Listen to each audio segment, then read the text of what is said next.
Lilipad na papuntang Austria sina Nurse Shay na first-time OFW at Nurse Mariel na dating nagtrabaho sa Middle East. Hindi biro ang kanilang pinagdaanan. 2 hanggang 3 taon ang paghahanda at application process bago sila nakatanggap ng magandang balita.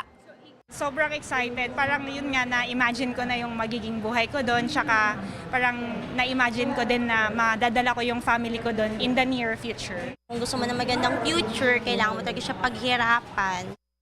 5,000 Pilipino na ang nagtatrabaho sa Austria na nasa Central Europe. Pero tumitindi ngayon ang kakulangan ng mga manggagawa doon. Katunayan, 200,000 trabaho sa iba-ibang sektor ang kailangan nilang punan. Dahil dito, pumirma ng 2 labor agreements ang Austrian government para sa hiring ng nasa 500 Pinoy skilled workers kada taon.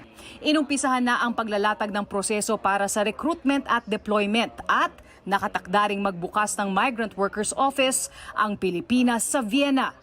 There's a strong need for nurses, geriatric nurses, nursing assistants, as well as information technology workers and construction workers. Austria grapples with a structural labor shortage, as we already have heard, and due to its aging population. Despite this challenge, Austria's strong education system, thriving economy, and rich culture make it an attractive destination, as we think, for skilled workers.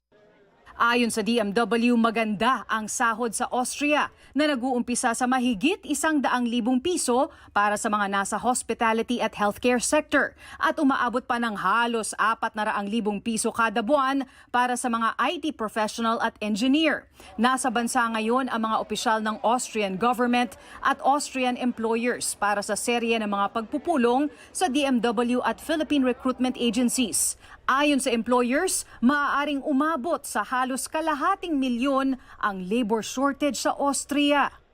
A very good feature of our MOU is a clear declaration of no placement fees for the recruitment and deployment to Austria. Let me repeat that, no placement fees. So sa mga nagtitiktok dyan at nagpi-Facebook at naniningil sa mga workers natin, matik scam yan. The forecast for 2020-40, which is not far away, will be 400 to 500,000 in the end skilled labor, and which is huge and also good. Filipinos are very well educated in all kind of industries, and that is what is really highly being appreciated in Austria. They can bring their families, they can enjoy the whole continent of Europe, they can travel in the Schengen area.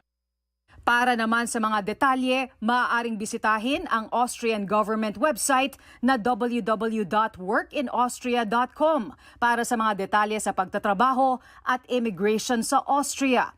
Paalala naman ng DMW, makipag-usap lang sa mga lisensyadong recruitment agency na makikita sa kanilang official website.